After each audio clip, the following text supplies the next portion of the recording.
From Volunteer TV, this is Local 8 News. It could be weeks before an elected sheriff finds out if he can keep his job. The latest on a lawsuit that says he's not qualified. Plus, how code enforcement officers are keeping neighborhoods looking good and how you can avoid a citation. And 2 jailers involved in the criminal investigation. The latest on their case coming up.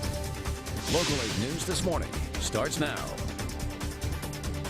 All right, good Wednesday morning, everybody. The time now is 4:57. I'm Marco Villarreal. And I'm Aaron Barnett. Thanks for getting your Wednesday started with us. And we're checking in first with Melissa Lee for a look at what's ahead. Yeah, good morning, East Tennessee. So a new test for detecting a top cancer killer developed right here in Knoxville. Oh, wow. We're taking a look at how it's changing the way doctors practice medicine and how it could save your life. And available right here in Right your here. backyard. Well, Awesome. almost. Okay. Here. All right, well, let's turn things over to Heather Haley. She's on standby here to give us a look at this weather for today. You've been busy the past couple days here. Yeah, we've had some good rainfall really around our region as a whole.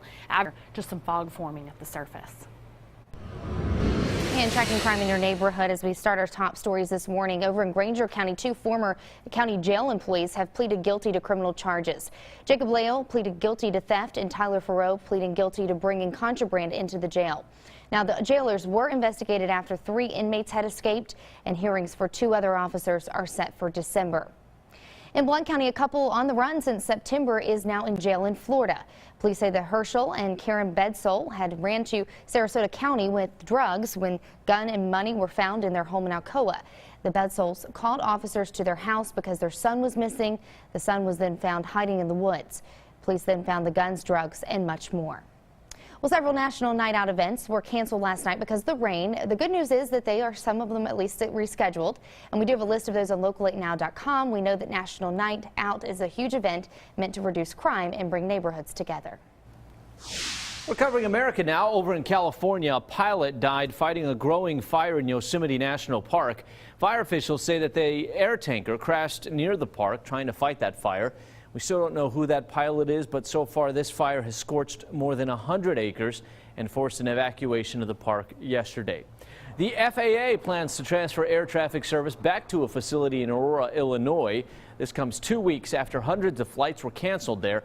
A contract worker intentionally set fire to the air traffic control tower, and the FAA has been handling Chicago area traffic ever since. People who live in Dallas, they're on edge as the first Ebola incubation deadline approaches this week. Leaders there want everyone to stay calm, and leaders of the hospital trying to treat the patient acknowledged for the first time that some patients were staying away. And federal health officials say that people with the virus can begin showing symptoms of Ebola 8 to 10 days after exposure. And back here in Tennessee, it will be at least 2 weeks before we know if Monroe County Sheriff Randy White will stay in office. That's how long a judge says it will take to review evidence in the case that just wrapped up yesterday. Now, what we know so far is that former Sheriff Bill Bivens had filed a lawsuit against White, claiming White did not meet the qualifications to run for office. Attorneys on both sides presented their closing arguments to a packed courtroom yesterday. Now, Bivens' attorney said that for a 3-year period, White was Monroe County ambulance director. He says that's not a law enforcement position.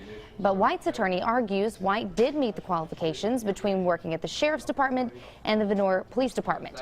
He added nothing in state law that said that White had to earn his paycheck as a member of law enforcement. What we're asking the court, more specifically, is that the votes that were cast for Mr. White were not legal because he didn't meet the statutory requirement to be a candidate, and you don't count his votes. And as a result, the votes that you do count are those cast for Bill Bivens, and therefore we're asking the court to declare that Mr. Bivens was the winner of the election. I'm hoping that the court will dismiss the complaint, will find that the statute of TCA 8-8102 was complied with, in substantial compliance, and that therefore Randy White was qualified. And again, the judge says he does need at least 2 weeks to review that evidence. He says he'll have a decision within the next month, and we will keep you updated right here and on local8now.com. Over in Monroe County, a lawsuit is filed against the Board of Education and several others. A parent claims that the school used extreme corporal punishment on his son. Now, that lawsuit says that Seth Wilson gave rural Vale Elementary permission to paddle his special needs son last May. When the boy learned of his punishment, he sat down on the way to the principal's office. That's when Wilson claims a teacher drug him to the office where he was restrained, choked, and received bruises. Now, the name has been changed. New signs are up, and police cruisers now say Rocky Top. But the court battle is not over yet. House of Bryant Publications says that officials in Rocky Top, they're misrepresenting their intentions to city officials. Rocky Top Marketing filed for several trademarks that House of Bryant calls a direct infringement of its rights. Things like printing song lyrics on T-shirts, even using the patented Rocky Top orange. Now, this will not affect the town's name, not yet anyways. That decision would come from a federal appeals court. Blighted properties are a big problem here in Knoxville, and in fact, last year codes enforcement officers had to follow up on nearly 20,000 complaints. Code enforcement officers were out on the streets just yesterday looking for violations. They tried to identify any issues before they became real problems. We walk around, try to talk to people, and distribute informational brochures, and we'll come back in a couple of weeks, and if we don't get things cleaned up on a voluntary basis, then we will start the issuance of citations. And some of the things they'll be looking for: grass taller than a foot, trash and abandoned vehicles in yards. Well, just across the state line in Kentucky, the National Weather Service says an EF1 tornado had touched down in Clinton County Monday night. Officials say the twister had gusts up to 100 miles per hour and left a half-mile-long damage path. The storm knocking down trees and power lines. Thankfully, no one hurt. All right, we remind you, if you know something going on in your community or you'd like us to look into a story, you can let us know through My Story. Head over to our Facebook page or email mystory@wvlt-tv.com. We also remind you, if you're on our website, local8now.com, make sure you download our app.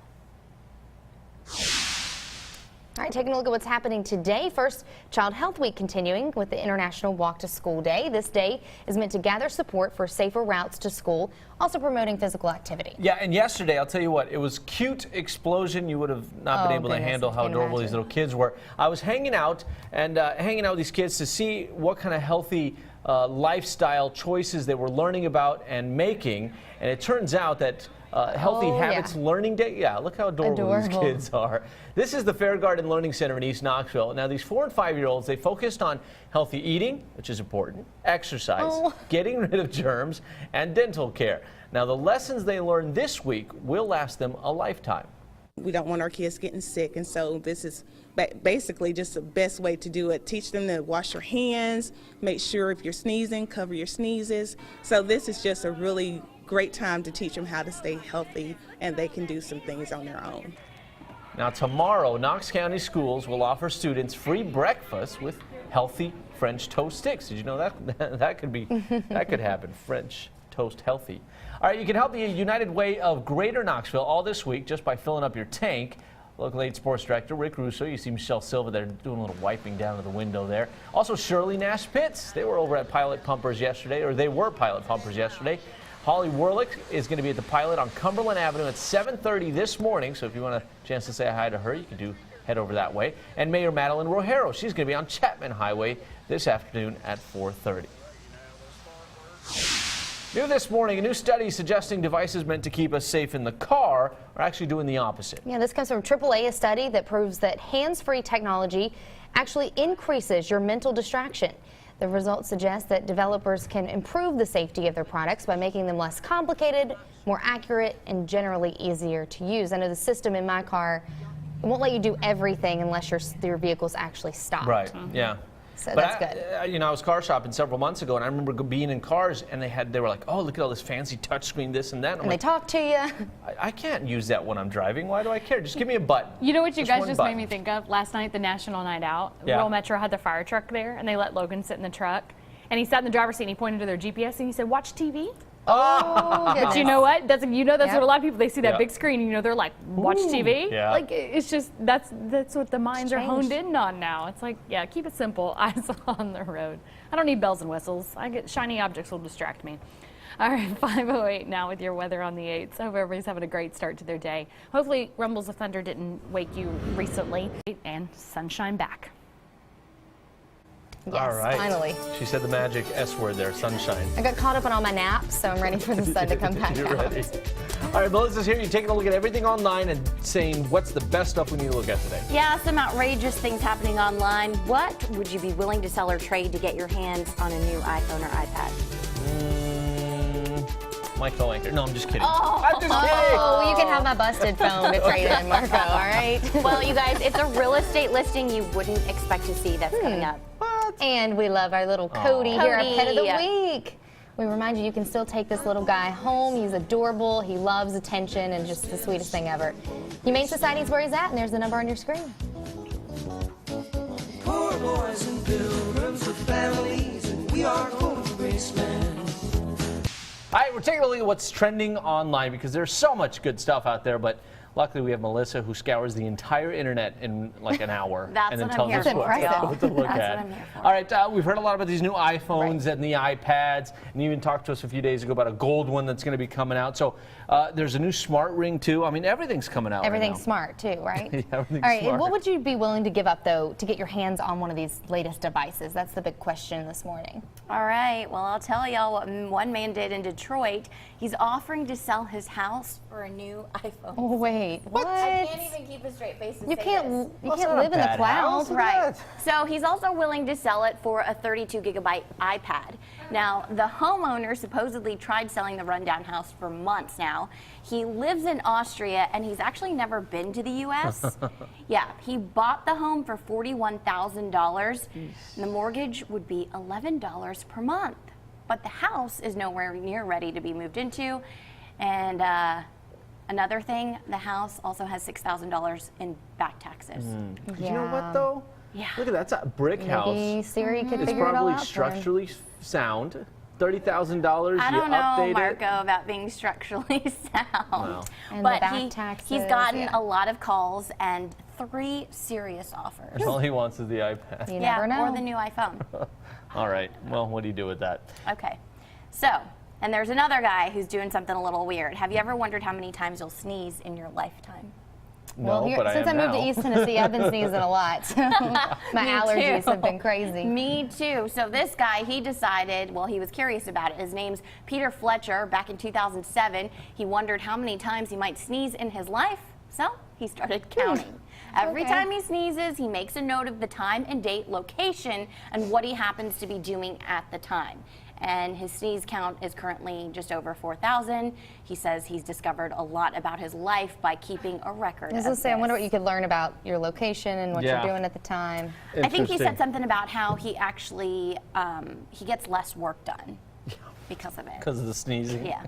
All right, Blame our it on the coffee sneeze. talk question. Yeah. This is a good one. We're asking, what would you do, or where would you go in time if you could see something? What would yours be, Melissa? Past or present, right? Or Yeah. past or future, I'm Well, sorry. yeah, any historical event. I think if I could go back in time, I'd like to meet my grandfather on my mom's side. yeah. Never got to, always wondered about him. So I think that's what I'd like That'd to be do. a good one. Yeah, That'd what be a about you good one. guys? Well, I'm still thinking about Yeah, I know. mine. I'm still kind of figuring 'Cause that one there's out. so much. But if you have one, share it with us on Facebook. We'll share your answers on that. All right, we'll be right back.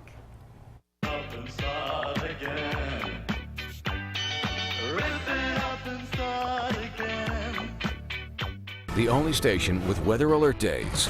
Local 8 weather on the 8s.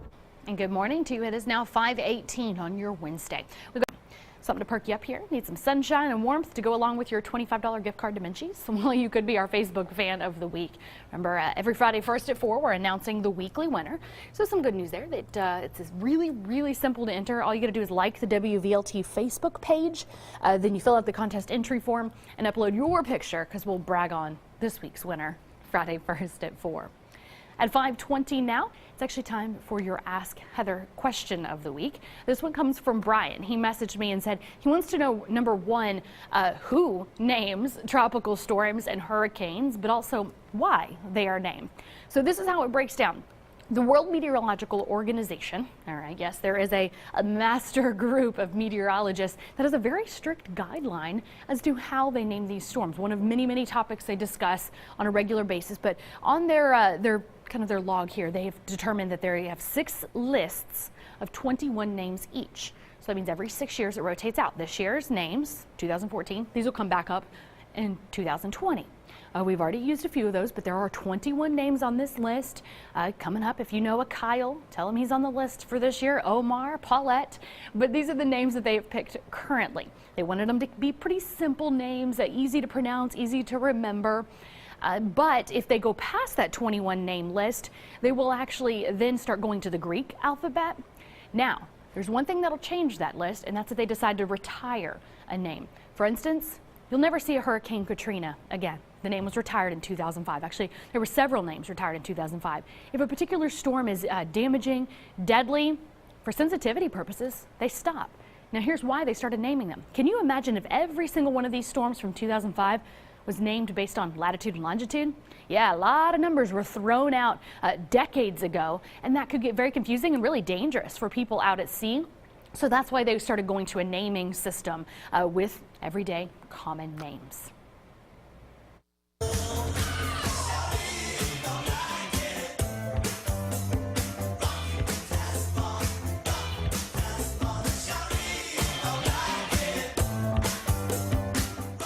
We're keeping an eye on the economy on this Wednesday morning. Yesterday, the market suffered their biggest drop since July. The Dow sinking 272 points and the Nasdaq dropping 69. Amazon is under investigation by the European Union for possible tax evasion. It's up to EU Commission to determine if the 2003 tax agreement made between the online retailer and the government of Luxembourg is a way to avoid those taxes. Now, Amazon could be forcing to repay its taxes for European operations.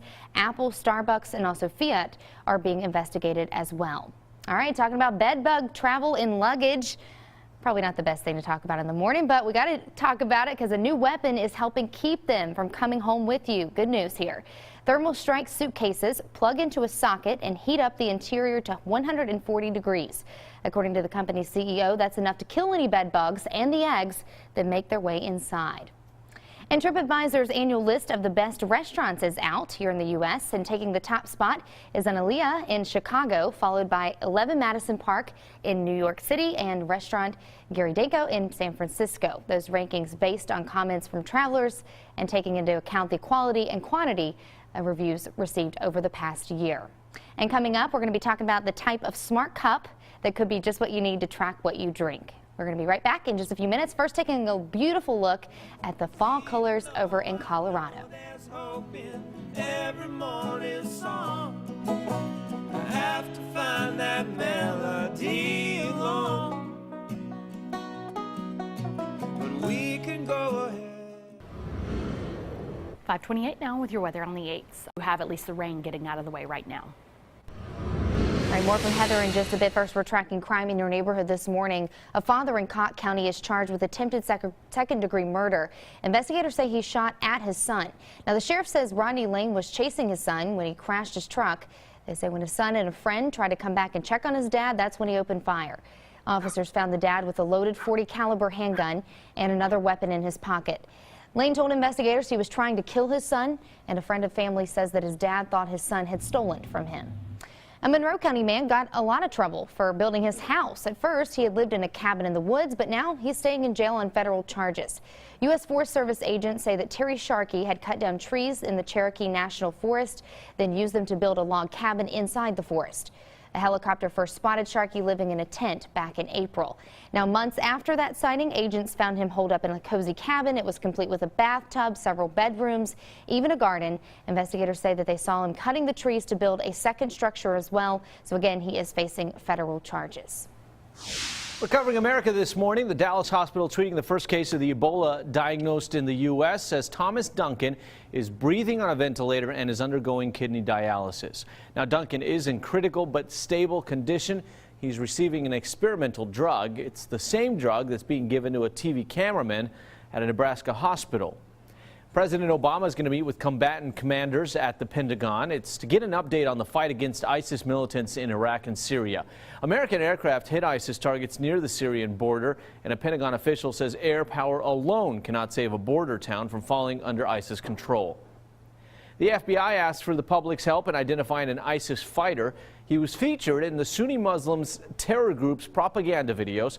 He apparently speaks with a North American accent. And a federal judge struck down 2 more same-sex marriage bans. The 9th Circuit Court of Appeals in San Francisco ruled that bans on gay marriage in Idaho and Nevada are unconstitutional. And this follows a decision by the U.S. Supreme Court not to hear appeals from other states, essentially making same-sex marriage legal.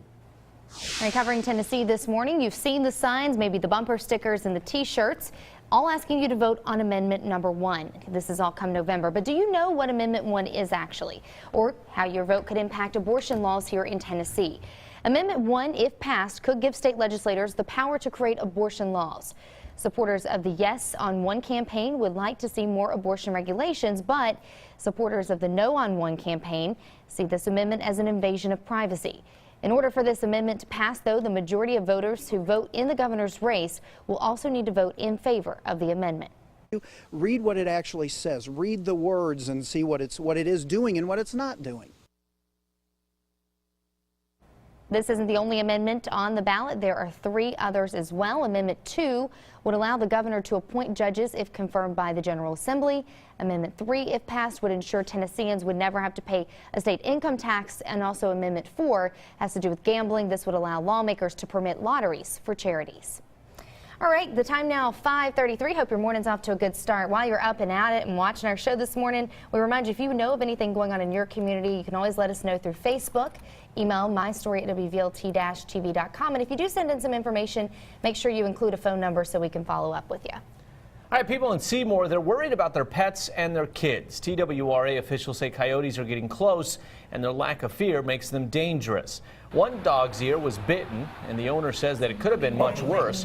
Her husband went outside to scare the wild dogs off, but they came at him as well. Police came and chased them away finally, and officers say this is pretty unusual for a human not to be able to scare off a coyote. We're kind of scared that they're going to come back, and that's a concern, or they're going to hurt somebody. Now, the animals could be a cross between a dog and a coyote. That makes it called a coy dog. The best thing to do is to keep animals inside, or if you have a fence, make sure it's at least 6 feet high. Also, this is the time of year when pups are separating from their mother, so you might see them wandering into more urban areas. It's a top killer, colon cancer, and so far colonoscopy has been the #1 way to detect this. Yeah, but there's been something new developed here in Knoxville, and Melissa, you've learned much more about this. It's really simple, but it could save your life. Yeah, absolutely. And we're talking about the colomarker. Unlike a colonoscopy, which requires colon prep and stool samples, this test only needs a small sample of blood. It's nothing for Jack Smith to roll up a sleeve and get his blood drawn. Simple drawing of blood from your arm. That could have the most profound impact on your life. Yeah, and so Jack was selected to participate in a controlled group. Now, the FDA process is already underway for colomarker. It's anticipated to be approved in 1 to 2 years, and the test will actually reach the European market in the early part of 2015. Not a bad deal, and every time you make something simpler, that's more and more people that are going to get tested, and hopefully absolutely less invasive, and so more people are apt to do it. Yeah. All right, good stuff, Melissa. Thank you. All right, new this morning, we're also talking about the key to weight loss, and a healthy life could be through a smart cup. As we mentioned earlier, everything's smart these days. This cup not only tracks how many calories you drink, but also how much sugar you take in, your caffeine, protein, and fat is in your glass. It's called the Vessel, and the smart cup has a digital display that shows the information of everything that goes into it. It then connects up with your smartphone so you can track exactly what you're drinking. There are a lot of health benefits to tracking what you consume. The current methods of doing so are still a little too difficult to do all the time. Now, it works by using small sensors that analyze the molecules and identify what's inside. It charges wirelessly and also has a unique spill-proof lid that will be released, by the way, next year.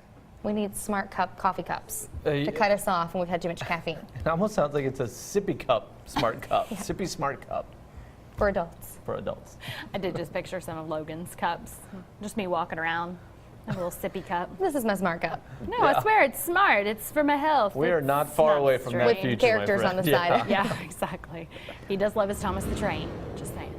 5:38 now. Good morning to everybody out there. All right, we got some rainstorms going away. Still pretty stormy in parts. Bus stop this morning. A rain jacket. Not too cool, but they do have a warm, sunny afternoon coming home. I know you love chicken, right? Oh my gosh, love it. Well, how about if you eat more chicken, you're also helping a good cause this week. I can do that. You're on board? Yes. Okay, we got Chick-fil-A in the house to tell us about their Pink Week and how you can help breast cancer awareness. All right, sounds like a good time. Also, I think someone may have left some Chick-fil-A on the counter because this dog really wants that piece of what... let's just call it Chick-fil-A. Oh, that's hilarious. I'm gonna win, yeah. I'll get you one way or another. I'm gonna see ya.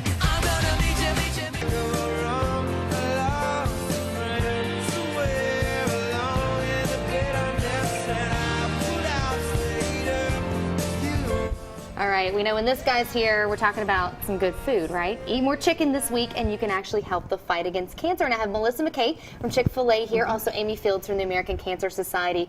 First, Melissa, tell us what's going on with Pink Week. Sure. So in all the Knoxville area Chick-fil-A's, it's Pink Week, and our tagline is upsize and help save lives. So basically, come in and eat Chick-fil-A, value size your combo meal, make a healthy choice if you'd like to. Get a large fruit cup and a water instead of the fries and the drink. But regardless, your money is going to go to American Cancer Society, specifically making strides against breast cancer. Yeah, and we've seen so many people in our community, Amy, come together to support this cause this month. What does it mean to you to see these businesses help out? We just appreciate businesses just like Chick-fil-A so very much in the fight against breast cancer. What's the impact here, all this money coming back to you all? It's huge. We're able to help local women in our area fight breast cancer and provide free programs and services for them. And I've been over there just this week with the wig services. I mean, it's amazing to see the influence that this has. And Melissa, huge. this lasts till when again? It's all week, so until Saturday, October the 11th. So you can come in and do hopefully what you're naturally doing anyway, which is eating at Chick-fil-A as much as possible. And it's really helping a great cause. And I love the Cal shirt Yes. this morning. Real He's in his champions eat pink. chicken and Yes, wear they pink. do. So Yes, they do. Again, head out to those locations, and we have the list of all of them on our website, local8now.com, if you'd like to check them out. We're going to send things back over to Marco now for a look at some more health news. The Cal's going to hang around Marco, so we'll hear more from him later. All right, Mr. Cal. I love that Chick-fil-A Cal. Love the shirt, too. Looks good in pink, doesn't he? Well, researchers keeping on the health news here say that stroke survivors, they need to be watched longer than the usual 3-month period.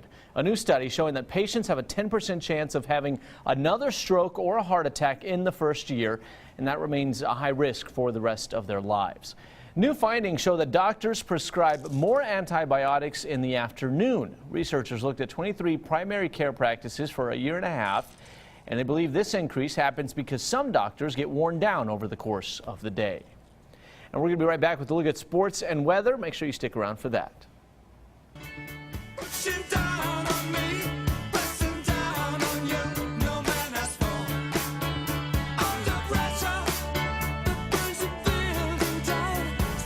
Weather with an hour-by-hour forecast. Local 8 weather on the 8s. Good morning to you. It is now 5:47. Cooler air behind the rain and clouds, but also some areas of fog forming.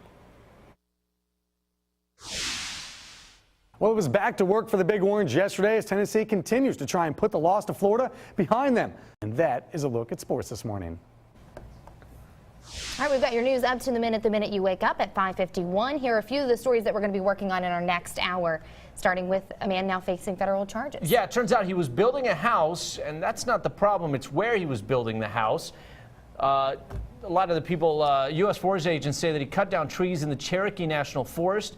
He then used those logs to build his cabin, and agents in a helicopter first saw Sharkey back in April. Also talking about coyotes causing a lot of trouble in Seymour. One person says a coyote even attacked her dog. They went after her husband. So at 6 o'clock, we'll hear why this story is unusual and why it's even causing more concern for that community as well. And today's Coffee Talk question. If you could witness any event in history, what would it be? Do you have one? I was joking that I'd just like to spend some time in Bora Bora, but I have to come up with one. What's that? One for the future. When you audition and end up performing on the Super Bowl. Who? You, dancing. Me? Oh. Yes. I just think he's got some great moves. You need to be a backup At the dancer, Super Bowl. or, you know, you need to do something big Child, with please. these dance moves. I've already been to the Super Bowl. Oh, really? I did. I need some video evidence of covered it this. several years ago, and actually, we ran across the field because Did we you were stop filming. and dance a little bit? No, I should have. Wouldn't that be great? I probably would have gotten be. tackled by that police officer. Yeah, I don't we think just that saw. would have really worked out for you. The stiff arm there. Yeah, there's so But- many options, though, when you talk about history, so I was still kind of pondering over Yeah. that. But get on Facebook and join the conversation. We've got a lot of responses. A lot of good ones, too. All right, let's take a look at your morning commute. Mr. Pete Michael standing by. Good morning, Pete. Hey, Marco, Aaron, good morning. Well, it's another morning where, you head out, you're dealing with some wet driving conditions around. Wherever it's wet, going to be a little slick. Again, we are also spotted some haze and fog. Here's a shot at 640 east of Broadway. That's a good, clean shot this morning, although wet driving's a problem. Couple of early morning crashes that are being mopped up, so to speak. Maynardville Highway north of Emory Road and Kingston Pike near Ebenezer. Pete Michael, Pilot, BLT, Local 8 Traffic.